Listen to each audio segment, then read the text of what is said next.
Ang atong maayo kaayo nga kahimtang sa umaabot. Roma Kapitulo 8 versikulo 18 hanggang 30. Alang kanako, ang mga pag-antos karon dili ikatandi sa maayo kaayo nga kahimtang nga maangkon nato unya sa umaabot. Kay ang tanang binuhat sa Dios naghinam-hinam gayud nga nagapaabot sa higayon nga ipadayag na sa Dios ang iyang mga anak. Kay ang tanan nga binuhat sa Dios wala makakabut sa iyang katuyuan alang kanila.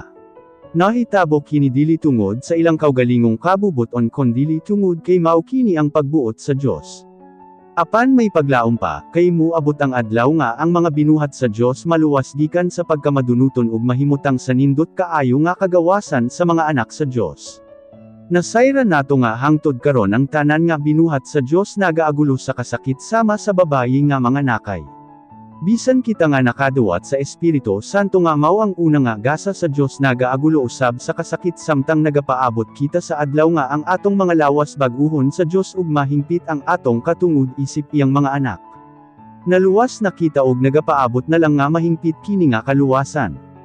Ang paglaom dili na matawag nga paglaom kon ana-ana ang ginalauman. Kay kinsa ba ang magalaom sa ana-ana? Apan kon nagalaom kita sa mga butang nga wala pa kanato, nagahulat kita nga mapailubon.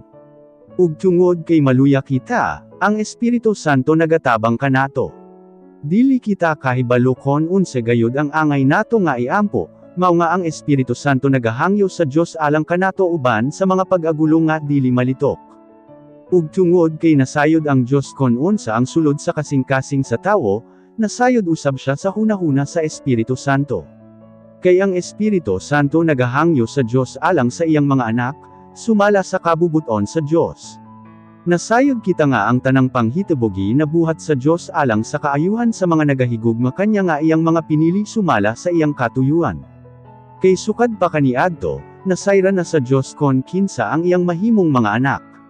Ug giplano na niyang daan nga mahisama sila sa iyang anak nga si Jesus, aron siya ang mahimong kamagulangan sa daghan nga mga managsuon.